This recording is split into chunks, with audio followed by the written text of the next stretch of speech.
today's section on men and menopause, we're joined today by Claire. Claire, would you like to tell us a little bit about yourself? Hello, Shan. Thank you so much for inviting me to be part of your programme. I'm absolutely delighted to be here. Yeah, I'm a medical doctor. I actually treat women with breast cancer, which is my kind of day job, but I'm also a somatic sexologist and sexological body worker. And my main focus is around sex at midlife and particularly supporting perimenopausal and menopausal women to create the sex lives that they want to have. And often, obviously, if those women are in heterosexual relationships, they have male partners. And it's really important, I think, that male partners understand what is going on with their woman at this point in life and how it's impacting their woman and how that might impact their relationship and how they might relate to that. And often my experience is men don't know an awful lot about this. So I'm delighted to be here to have the chance to chat to you in the hope that more men begin to understand why it's actually important that they understand some of this. Fantastic. Thank you. Thank you for bringing your expertise to the programme. Oh, I'm delighted. So I guess let's start back at the basics. What the hell is menopause and perimenopause? Okay. What's it all about? Okay, but I think what we'll do is we'll start at the end and work back because it will make a bit more sense. So what menopause simply means is a woman, that means a menstruating woman, who has not had a period for a year. That's what the menopause is. So the menopause is actually a one moment in time thing, a year since your last menstrual bleed. In the run up to that, there is a period of time that's called the peri-menopause, which is the run up to that point in time, where a woman might be experiencing all sorts of different things, erratic periods, night sweats, hot flushes, all sorts of symptoms that we'll get into a little bit later, but that's been caused by a fluctuation in their regular cycling hormones that is kind of preparing us to boot out of the door at the end of our reproductive life. So the period of time before we get to that menopausal piece is called the perimenopause. And so you can be premenopausal, that's before you get anywhere near the menopause. So that's women kind of after they start to menstruate when they're teenagers up to kind of mid to late 30s. There can then be the perimenopause, which is this period of time where everything's all a little bit in flux. And then there's menopause, which is a one day in time. This is a year since your last period. And then we have postmenopause, which is the time after that. So just in terms of the terminology, that's what it means. So this can be quite a lengthy period of time that women go through this whole experience. What age range would you say? You mentioned 30s there. What age range would you say this happens for women? So I think it depends what we're talking about. So you can have, if your ovaries were to stop producing estrogen, which is what we're talking about. Let's rewind a little bit so we understand a little bit about the menstrual cycle because it'll make a bit more sense. So women have a cyclical system that runs roughly every 28 days, not exactly bang on for every woman, but roughly every 28 days in which there is a change in two of their main hormones, their estrogen and their progesterone. And those are hormones that are secreted, certainly the estrogen part of it, mainly from the ovaries. So that's what makes the eggs, ultimately that makes people be able to reproduce. Now, those hormones tend to cycle in a kind of static way over our lifetime. And when we get to be sometimes in our, could be from late 30s onwards, our ovaries are not making estrogen in the same way. The estrogen levels aren't peaking in the same way. They might be lower. They might be a bit more erratic. They can essentially be a bit more all over the place. And that process probably starts for most people in their early 40s, if they're within the normal range of what happens. So that process can start somewhere between your early to mid 40s. The average age of menopause, that's when people stop menstruating and haven't had a period for a year, the average age is 51. So, but you can be having this perimenopausal experience for 8, 10 years before you actually get to the menopause. Now, it might be also that you might experience menopause early. So there are some women who go through this process at an earlier age for reasons that we don't understand. So they might have an early natural menopause, which just means that for whatever reason, their ovaries have given up the ghost. And there can be other reasons why women might have this experience earlier in life. If they have medical conditions, say, for example, endometriosis, for example, they might be given medications that put them into a medical menopause. For women who may have had their ovaries removed for some reason, it might be cancer, it could be something else, they may also have a menopause. So there's lots of reasons why people might have menopause earlier than the average age. But the vast majority of women, if they have normal cycles and don't have any medical intervention for some reason, will experience this perimenopausal experience sometime in their 40s and go into the menopause in their late 40s, early 50s. That's the kind of age range that we're talking about. I have to say, I am surprised that the average age of menopause is 51. That really surprises me. What were you expecting, Shan? I don't know, 60 maybe? Yeah, absolutely. So the average age for women in the UK to experience the menopause is 51. So that means that most people from about 45 onwards are likely to be having some fluctuations in their hormones that might be affecting them. And the other thing to say is not everyone is affected equally. There are lots of reasons why we have symptoms with this falling level of estrogen as we age. And some people are more likely to experience symptoms than others. Some people sail through their menopause and don't know what all the fuss is about, and some people have a really, really difficult time. So it can be very variable individual to individual. And for the men watching this, you just need to know what the situation is for the women in your life, for the women that you might be interacting with, and understanding their individual experience. Yeah, absolutely, absolutely. So in terms of symptoms, I've had my own experience of the menopause, but including hair loss, eyebrow loss, weight gain, night sweats, leg cramps, foggy brain, memory difficulties, all of those kind of stuff. But there's even more symptoms than just those few that I've listed. Yeah. What's your experience of the range of symptoms that women can experience? Yeah. So when you look at some of the lists where we get women to identify the symptoms that they might be experiencing, there's somewhere between 40 and 50 symptoms that might be related to the menopause. Some of the things that you described there are the things that we tend to have at least understood about the change, as we used to call it, this idea of night sweats, hot flushes. They're the things that people are often looking out for. And that's because our temperature regulatory system inside our body is very influenced by the levels of estrogen we have and sensitive to changes in estrogen. And for many people, they will have that night sweats, hot flush piece in this perimenopausal phase, in the immediate menopause, and it might settle as they get older. So some of these symptoms happen in this kind of turmoil phase of hormones, but actually settle later on. And night sweats, hot flushes, weight gain, hair loss, significant mood disturbances. So we know that women are most likely to experience suicidal thoughts, suicidalization, and complete suicide in this phase of life.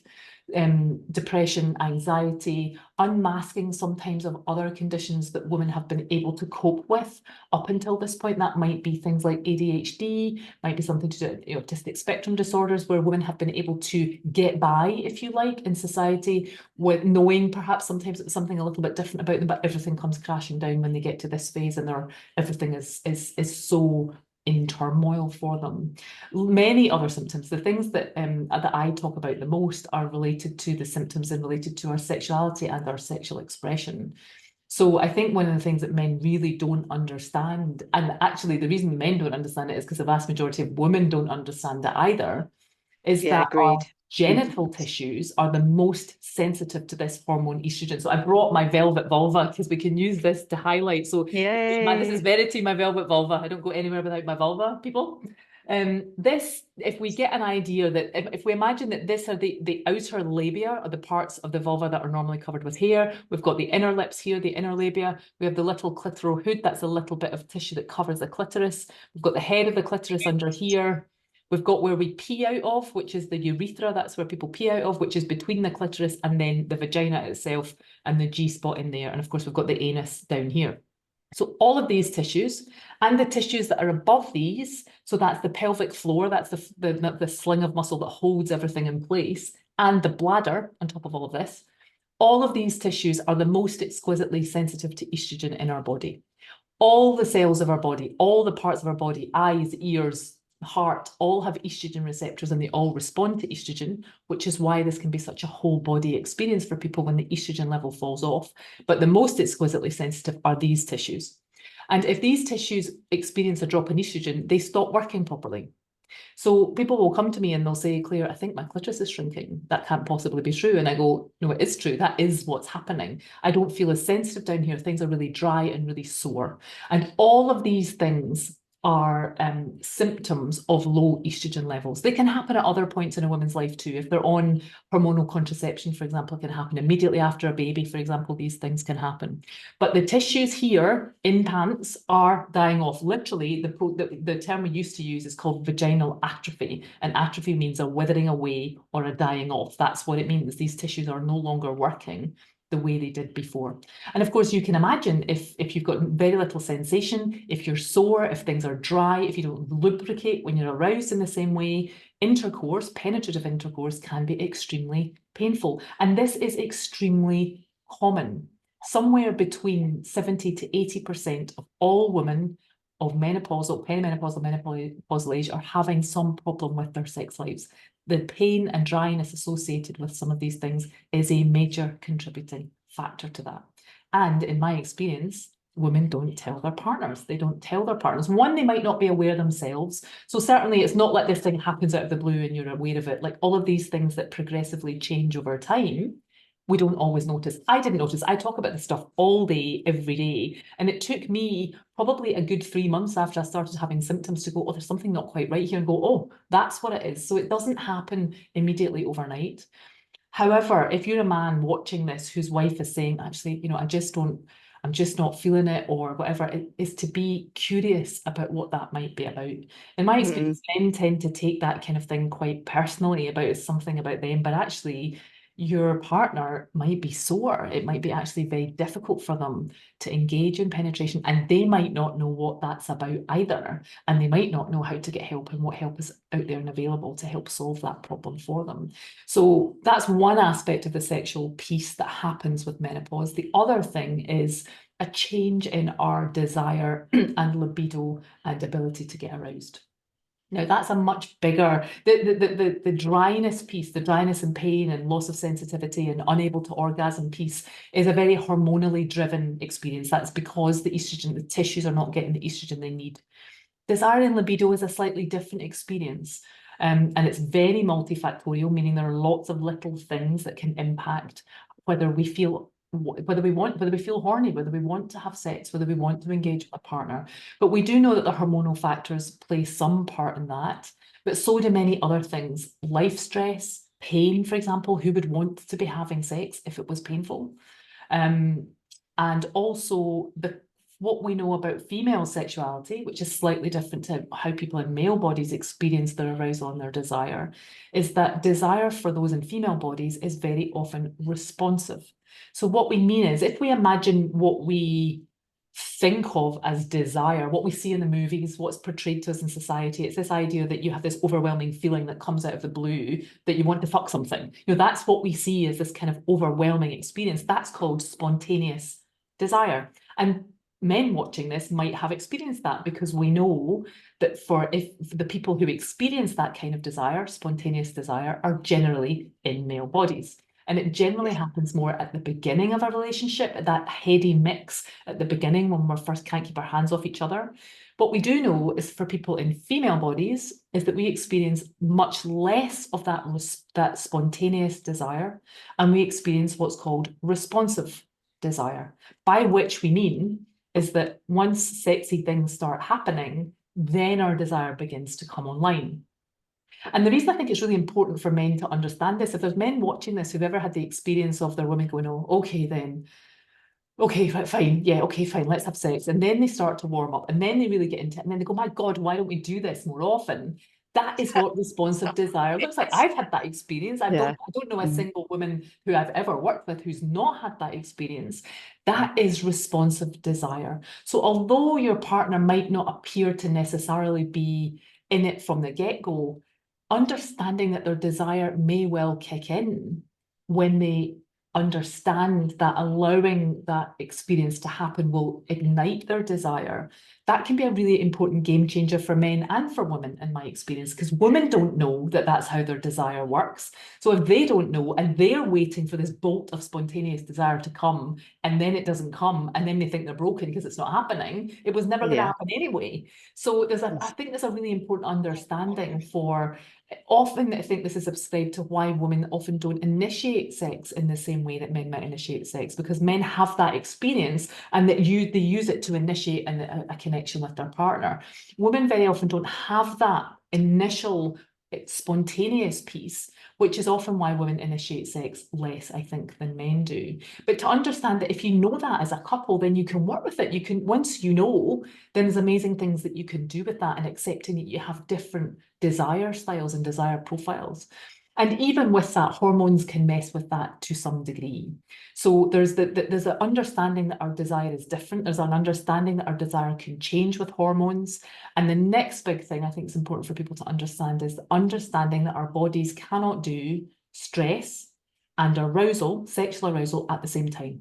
The circuitry in our brain that feeds our stress response, so that's what we would call our fight or flight response, will always override your arousal response, because nobody ever died by not getting a shag, but you might get died if you don't run away from the tiger. So the stress response is primed to be first. So if your partner is tired, working hard, maybe you've got teenagers, maybe you've got elderly parents, whatever it might be, the levels of stress that are going on will significantly impact your woman's ability to be able to be in her arousal and her desire experience. So I think those things about understanding, but particularly at midlife, which can be the most stressful time for a lot of women in terms of their jobs and families and other responsibilities, and they've got all this hormonal experience going on top, and they think they should be having sex with you, and it's just another thing on the to-do list, etc., etc. So some of these things can become a bit self-perpetuating at midlife. I think if male partners understand, one, it's real, there is really something going on inside of your woman here that is creating a set of circumstances that can be difficult. Two, stress is a really big turn-off. Our brains can't do both of those things at the same time. And three, this idea that if you're waiting for responsive desire to come, it's not going to come, and understanding that your desire styles might be different. Brilliant. Thank you for outlining that. That's absolutely encapsulated menopause and women's experience at midlife, and I'm really grateful for that. Thank you. I think one of the there's many pitfalls here for men, and just talking about responsive desire, um, men can often go into that space of feeling rejected because their woman is saying no. Although, it's easier for women to say no than it is to try and explain why they don't, and there's this, quite often men just come to me and they describe this push. They're always constantly feeling that they're having to push. And then there's this guilt that they're having to push, because then they worry about being perpetrators, or they worry about their wives going along with, and is that consensual? And nobody's talking about this. Because nobody really knows that this is a real thing. So for me, there's, I would want men to understand, how responsive desire works and how to work with that, so that it doesn't become non-consensual, so it doesn't become overriding your partner, and so that you can be in that guilt-free, so that you can work together. And I imagine communication is the key here. Yeah, as it often is, Sian, isn't it, for all of these things, and I think what I would say, in my experience, I see couples, and I see women on their own, and I see men on their own. So you get that kind of really privileged position of being in the middle of it all and hearing everybody's story and thinking, my goodness, if only you were able to bring those things together, I think you would all understand that if everybody could get what they wanted and needed, if we were prepared to be vulnerable and explain where we were coming from. So what I hear from women is, I hear a lot about duty sex, which is what exactly, and I say to them, do you really think that your partner wants to be having that experience with you? Do you really think that they would, if they knew, that they would want that to be happening? And they can't possibly know, and you can't make this different if you're not willing to be open with them. And I also would say to men who say exactly as you're saying, look, I feel like I'm pestering, I feel like I'm being rebuffed all the time, I feel like she doesn't fancy me anymore, is if you were able to say, look, explain what it is that you want out of that interaction beyond the physical. Because actually, in my experience, it doesn't matter whether you're in a male body or a female body, what people are looking for is connection, they're looking for intimacy, they're looking for closeness, they're looking for love, and they're looking to have a physical experience that feels good. But that's usually not the primary driver. When there's lots of surveys done, research surveys done of people, asking people why they have sex, and there's lots of reasons that people give why they have sex, but the top 10 don't include because I've experienced this spontaneous desire and I want to discharge it. They include because I want to feel close, because I want to feel connected, because I want to be touched. So I think this idea is that we don't really talk about the whys of why we want to have sex. Sex becomes a sort of surrogate marker of all of these other things that we're not saying. If I'm having sex with you, you love me. If I'm having sex with you, we feel close. And we're not really talking about the layer beneath, just the physicals of what else we're getting from that emotionally, needs-wise, closeness, all of those things. So I think communication absolutely is important. And if you're a man watching this and you've been having a situation, being curious about your partner's experience will be probably, well, one, most of them will cry, I'll tell you now, because they don't know that you care about this as an experience for them. They are also feeling guilty. So women come to me and say, I feel guilty. I know he wants to have sex. I love him very much. I just can't get up to the line. My body feels different. I feel differently about my body. Things aren't working. I don't really understand what to do about that. I'm tired. I'm stressed. All of those kind of things. It's not that they don't love their partner. It's that there is not a way to discuss some of these things in a way that makes everybody feel heard and understood and close. And also, there's another piece around this, I think, about expanding our repertoire of what we consider sex to be. So Agreed. a lot of Absolutely. people will come and say, you know, I'm not, you know, I don't want to have sex. And I say, well, what do you mean like that? Well, it's sore and I don't want penetration. And I go, well, there's a million one other things you can do to have a sexually intimate relationship with your partner that doesn't involve penetration right now. And we can look at, if that's something that you wanted to continue to explore, enjoy, we can look at what we can do to help you, because this condition of vaginal atrophy, as it's called, is extremely easily treated. It's extremely easily treated, very, very successfully treated by replacing the estrogen locally in the vagina with small vaginal tablets and creams.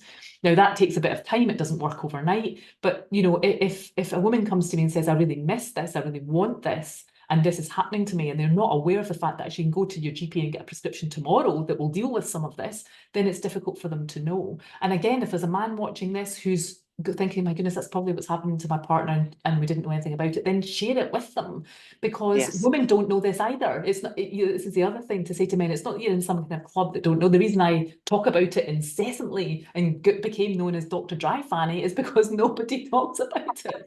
And if we don't talk about it, then we don't know. So communicating with your partner, even that you've watched this, oh my goodness, I didn't know that this was a thing. I wonder if some of these things apply to you, can be a great way to just gently start a conversation, however fearful you might feel, however resentful you might be feeling because you've not had sex for the last 2 years. Starting a conversation can be hugely helpful. I'm almost certain that your woman is likely to cry because they didn't know that you cared, and they didn't know when they felt that they were in it on their own. And to hold space for that actually they probably want to be having sex with you too. They don't want this to be the situation either. And the only way for you to move forward really is to talk to each other about it. There's a huge amount of shame here. I'm aware that, you know, women often, I mean, men also, but women primarily. Brené Brown talks a lot about this, about women are often only seen as beautiful when they conform to certain standards. And of course, as menopause approaches, those standards get harder and harder to maintain, so to speak. So and then you put menopause and hormonal changes and perimenopause into that mix, and the fact that perhaps sex isn't as enjoyable, isn't as desirable as it once was. And there's so much shame there for the woman. So in addition to not knowing what's going on with her body, she's also got this incredible shame around her body about the way she's failing to fulfill her duty, which women, a lot of people who are socialized as women, that's what they experience. They're failing to deliver their duties, to do their wifely duties, their motherly duties, their daughterly duties. And so there's so much shame there. And equivalent also, if the men are aging, often a lot of men are experiencing less vital erections. They're experiencing sometimes occasional loss of erection, or their ejaculation choices are changing. You know, so a lot of men come to me midlife onwards, saying, I'm really worried about getting into a new relationship because I can't perform. And there's this pressure and shame around men's performance. And they kind of don't believe me when I say, well, there's a lot of women out there who don't want Yeah, penetration. yeah, The, absolutely. the elements of intimacy and desire and sex are far more important as we age than Yeah, they ever were when we were in our randy 20s. yeah, When we were in our absolutely. 20s, we didn't really care quite so much. Yeah. And I think there's another piece here around a kind of relationship with our genitals. So my experience is that men are much better acquainted with their equipment than women are, in the main, Mm, because they can see them, they can touch them, they can look at them in the mirror. I mean, there are swathes of women who've never looked at their genitals, don't actually know what they look like, therefore don't know when something has changed, have this kind of almost a kind of absence between their legs. Again, most of that is shame-filled, that's dirty, don't touch, all of those kind of things that they will have internalized from when they were quite little. So there's a different type of relationship, I think, between the way in which we see and experience genitals depending on how we've been socialized. And that means that even when things do start to happen, women are often, they're not aware, and they feel shame. They feel ashamed about it, and yes. they don't have a relationship with their genitals that encourages them to look after them. So they then don't want to go and see somebody. They don't realize that that's something that can be treated. So there's lots of things happen at this point in life that the only way you can know if that's going on for your partner is to communicate and have a conversation around Yes. it. Yeah, absolutely. Yeah. One of the things we've touched upon is treatments, and I would really love to hear from you. My own menopausal journey has I started HRT later probably than I could have done, including the vaginal pessaries to address some of the issues that you've spoken about. Um, I'd be really interested in hearing your thoughts around HRT, for example, because my sense of for many men is that when it comes to contraception, often it's like, oh, the woman takes the pill, or the Mhm. woman has an IUD, the woman takes care of it, so she takes care of it. Yeah, And so a lot of men are kind of bewildered when they're like, well, why doesn't she take care of this? mhm. She took care of all of that. Why is she Yeah, not taking care of this? It's simple, right? Just go and get some pills. But I yeah. don't think it is that simple. No. So could you speak to that for us, please, Yeah, but I Claire? think the thing is, it's not as simple as just hormones. And, you know, we can touch a little bit on testosterone. So testosterone, we equate that to being a male hormone, for example, but actually it's also important in female bodies. There is some very limited evidence, and it's not great evidence, that testosterone may be helpful for women who are struggling with libido specifically. My own personal experience is that testosterone doesn't fix your ailing parents or your wayward teenagers or anything else. You know, that testosterone may be helpful in some circumstances, specifically around libido for some women at some times. So it's not as simple as whacking on a hormone. If it was as easy as taking a pill, we'd be doing that most of our lives. So the HRT piece is a very personal decision. So HRT may help some of these very specific genital syndrome symptoms that we're talking about. But even for women who choose to use full HRT, that's patches or gels or tablets that help to replace their estrogen, they may, 1 in 4 women who do that will also still need supplemental vaginal estrogen. So for example, I've been on HRT for about 3.5 years, and very recently I started to use vaginal estrogen on top of that. But the decision to use HRT to manage your menopause is a very personal one. Some people might choose not to use HRT and want to, because menopause is not a medical condition. I think that's the other thing that we need to say. This is a transition phase in our Yes. physiology that is normal. Now, that doesn't mean you should suffer symptoms that are debilitating for you as a consequence, but what it does mean is it will happen to every woman who has ovaries and who's been cycling. And it's not a medical condition. It's not a disease. It's a normal transitionary process.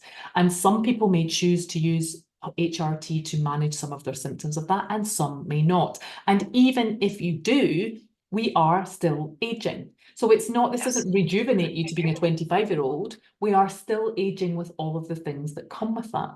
And I think there's something really important about this transitional phase in a woman's life where estrogen keeps us compliant.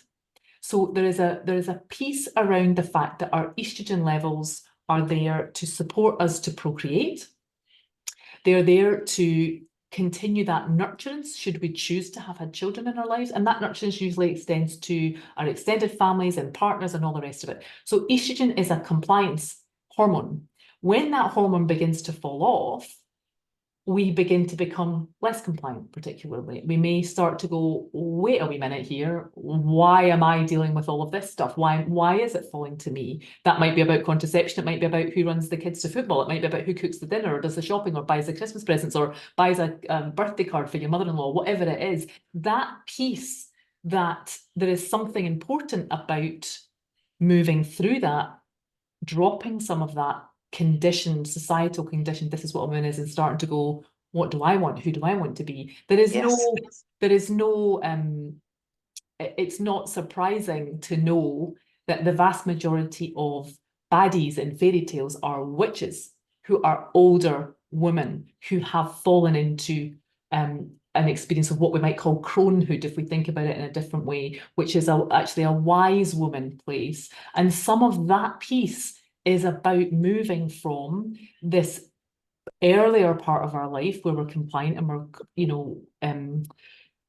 taking care of everybody else and nurturing and all of those things into a different place. So some women may choose not to use HRT and to go through this transitional process and come out the other side, whatever version of woman they're supposed to be, having dropped a lot of the crap along the way. And there's something very important about that too. So Yes. it's not as simple as slap on a patch. You should go and slap on a patch so you can remain the same compliant person you've always been, because I can't bother to change. And I'm quite happy that you're doing 80% of all of the drudgery in our life, for example, if we think about the balance of things in a normal heterosexual relationship. There's also something about recognizing that there's an important piece, I think, in women for this, in moving through and coming to a different phase in their life that might not involve cooking your dinner every night or might not involve looking after all of the things that need looked after. Yeah, absolutely. Thank you for clarifying that. Caitlin Moran, who the writer Caitlin Moran has written quite a lot around menopause, more than I've read actually. But I seem to remember, and I'm paraphrasing here, but she basically says that estrogen is the hormone that stops us murdering our husbands and our children.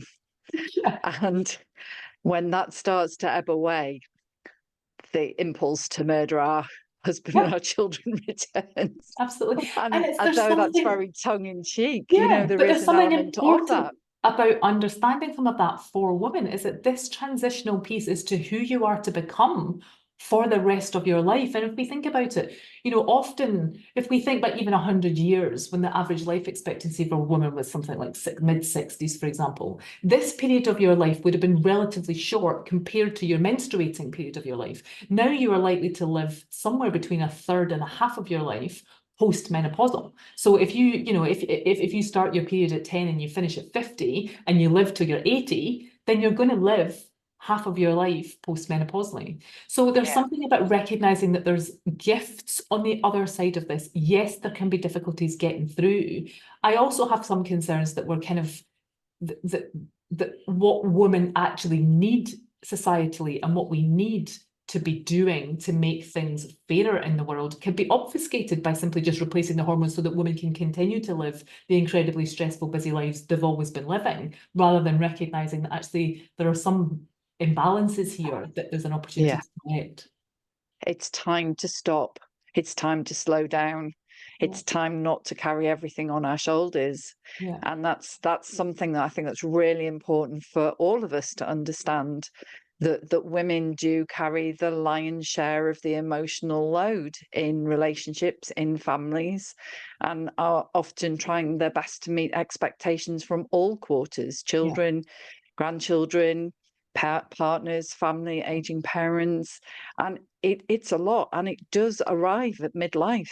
It yeah, does arrive. All of this cacophony of demands arrives at midlife at a time when women are going through this yeah. change, this Are often transition. least resourced. This might be the point Yes. where you've got the most on and you're least resourced and you're stretched the thinnest you've ever been stretched. Yeah. Yeah, absolutely. Absolutely. So we've talked about communication, and men maybe, if they're watching this and they're like, oh my God, I recognize so much of this, and starting the conversation. And, you know, if women are not open to that, where can women, men, couples, where is the best source of advice? Where can, Okay. particularly around sexuality, I Yeah. guess, is where Okay. I'm looking at. Yeah. So I think in terms of general menopause understanding, there is a brilliant app that's called the Balance app, and it's run by Dr. Louise Newson, who is a friend of mine, but she's probably the kind of forefront of the menopause care in the UK. It has a free app that's got all sorts of things on it, symptom trackers, advice, where to go, how to manage. So just for general menopause care, if people want to get a bit more, it's free, it's all available. There's also a website. In terms of sexuality piece, that's what I do. So I run courses specifically for women who are wanting to explore, unlearn, relearn some stuff about their sexuality at this point in their life. And it starts from the beginning, from what did you learn? What messages did you get as a teenager? What did you internalize? You know, I often say to people, you know, your 12-year-old self is running the sexual show today, whether you know it or not. The things that you internalized and understood, and the messages about who you were and what was okay, all of that was kind of installed in you when you were a relatively young child. And if we don't take the time to go back there and unpack what some of those are and go, do I still believe, is that a reasonable thing for a 50-year-old woman to believe? Is it time for me to take some of those old beliefs to the charity shop, as I say, and make room for new ones, for new experience? So my program starts at the beginning of that. What do you want?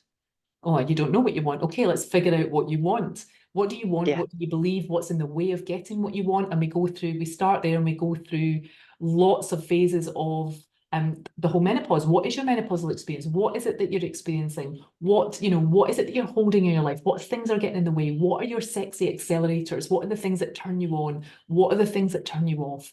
Right the way through to sex toys and having your own experience and self-pleasure and communicating with your partner, and how do you bring those things to your partner. So my program is mainly for perimenopausal and menopausal women, and there's things in there for partners to understand the journey that their partner is going on, and to support them to achieve whatever sex life they want to achieve. There's no set outcome. There's what is it that you want to have, and how do we get you there? Wonderful. Thank you, Claire. Thank you for this wonderful work that you're doing with women. And I love that you use every possible opportunity to talk about this, because, you know, we all need to know more about this incredibly important life stage. So, thank you for your presence today. Thank you so much, Shannon. It's been an absolute pleasure to be here. And yes, every opportunity to talk about dry fannies, I'm there. Wonderful. Thank you, Claire.